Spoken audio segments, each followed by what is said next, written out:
बातें हैं जो छुपाई हैं आपने? इसका इल्जाम देना चाहती हो या इस पर बात करना चाहती हो, फैसला कर लो पहले। आपके पास कोई वजाहत नहीं, इसका मतलब है नताशा सही कह रही थी मुझसे।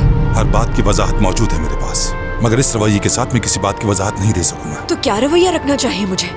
मैं यहाँ अपने बच्चों को लेकर आपकी कही हुई बातों पर भरोसा करके संभोल चली आई, और आपकी साहब का बीवी यहाँ मेरे पास आकर कहती है कि काश उसने कादिर को मार दिया होता।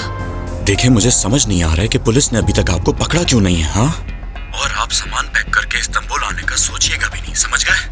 आप फैमिली का हिस्सा नहीं रहे। बात समझने की। मुझे आपकी कोई कहानी नहीं सुननी, ठीक है? इस्तांबुल आने की जरूरत नहीं है, आपके लिए बेहतर होगा। अरे मेरी जान, क्यों रो रही हो? क्यों रो रही हो तुम?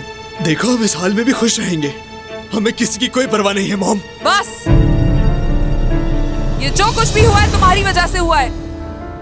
नताशा, ये क्या कह रही हो तुम? पागल मत बनो। क्या ये सच नहीं? जवाब दें।